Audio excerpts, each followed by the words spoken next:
Phobis, salam damai dan sejahtera. Beberapa waktu yang lalu sebuah video dari channel Romondeso berbicara soal YouTuber Katolik yang bersikap kritis dan menentang Konsili Vatikan II.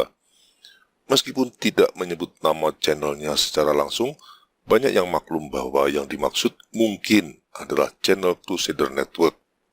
Maka dari itu saya ingin memberi sedikit tanggapan agar tidak muncul kesalahpahaman yang tidak produktif untuk kita semua. Ada 3 hal yang sekurang-kurangnya ingin saya sampaikan di awal tayangan ini. Yang pertama adalah kita perlu memperhatikan siapa yang berbicara. Kita perlu mengenal sedikit latar belakang dari pemilik akun atau dia yang menyampaikan materi. Siapa yang berbicara itu menentukan kualitas isi pembicaraannya. Pada awal kemunculannya, video-video Crusader Network menampilkan konten-konten sensitif yang mengkritisi secara tajam agama lain yang kita sama-sama tahu suka sekali menggunakan kekerasan fisik atau tindakan-tindakan tidak proporsional lain dalam menanggapi kritikan dan polemik di ranah intelektual. Maka penampilan anonim diperlukan agar pemikiran-pemikiran kritis dari channel ini dapat terus disampaikan dengan bebas di ruang publik.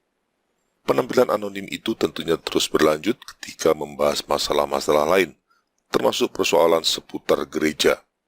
Seharusnya ini tidak menjadi masalah, karena yang lebih penting adalah materi konten yang saya sampaikan, bukan siapa saya atau jabatan saya.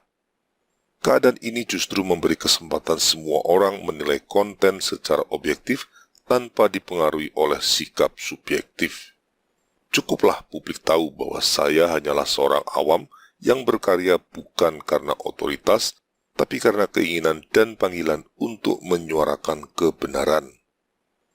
Yang kedua, kita perlu cermat tentang materi apa yang dimuat atau ditayangkan. Apakah materi itu membangun gereja Katolik atau materi itu justru menghancurkan gereja Katolik?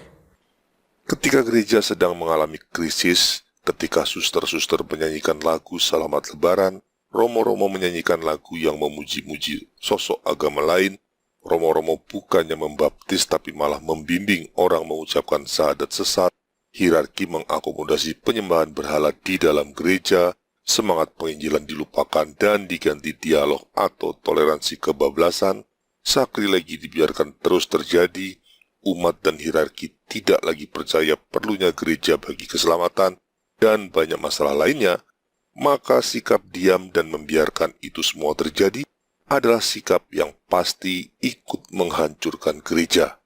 Mengutip pernyataan Paus Santo Felix III, diam terhadap kekeliruan berarti mendukungnya. Oleh karenanya siapapun yang mencintai gereja, entah dia awam atau religius, tidak bisa bersikap diam ketika itu semua terjadi. Justru dengan bersikap kritis dan memberikan solusi terhadap apa yang terjadi, kita ikut membangun kembali gereja yang sedang dirusak oleh zaman. Itulah yang saya lakukan melalui channel Crusader Network, bersikap kritis dan memberi solusi, tentunya dalam kapasitas sebagai awam, tidak lebih.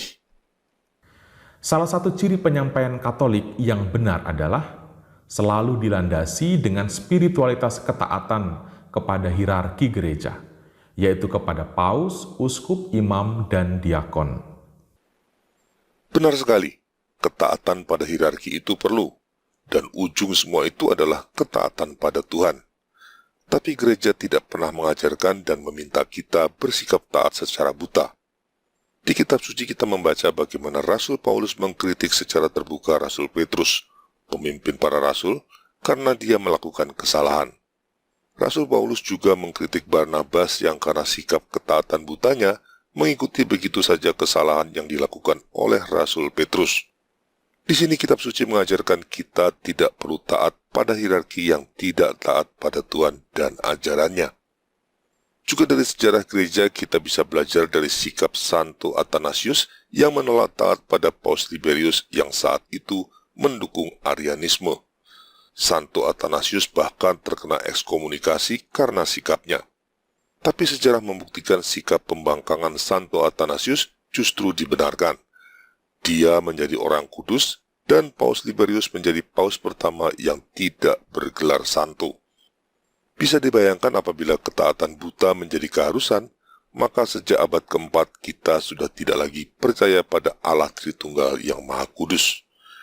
Kita harus lebih taat kepada Tuhan daripada kepada manusia. Itulah yang diajarkan kitab suci kepada kita. Maka sekali lagi saya tegaskan, saya menghargai dan menjunjung tinggi ketaatan pada hierarki, tapi tidak untuk ketaatan buta. Kita harus menolak taat ketika diminta untuk melakukan apapun yang bertentangan dengan iman Katolik.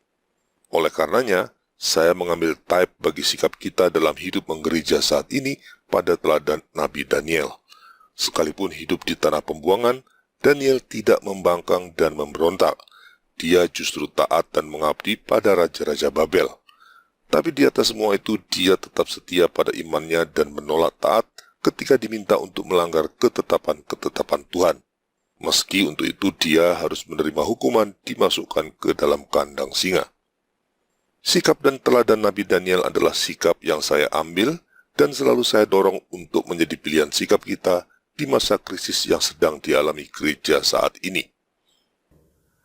Yang ketiga, jika menemukan informasi-informasi yang tidak sejalan dengan keyakinan iman, yang bertentangan dengan prinsip-prinsip kekatolikan, konfirmasilah hal-hal tersebut bersama dengan gembala paroki atau bersama dengan pastor paroki atau para imam Katolik yang lain yang memiliki studi khusus untuk hal-hal tertentu seputar gereja Katolik.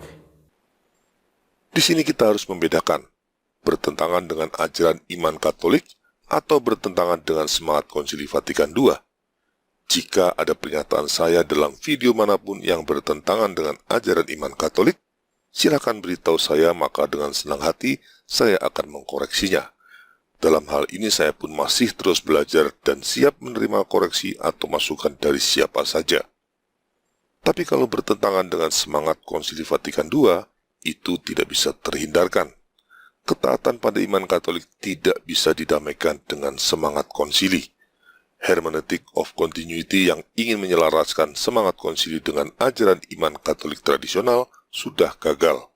Kita harus menerima kenyataan, keduanya memang tidak bisa disatukan.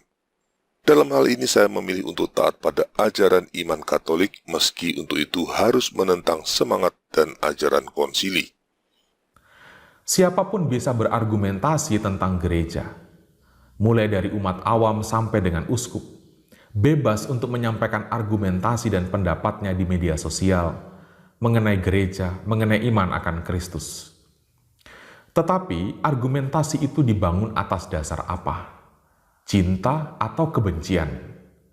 Kalau dibangun atas dasar kebencian, maka sebaik dan selogis apapun argumentasi itu, sudah jelas itu datangnya dari kegelapan. Untuk masalah ini saya hanya berkomentar. Siapakah yang bisa menilai isi hati manusia? Apakah saya melakukan ini semua karena kebencian atau kecintaan pada gereja?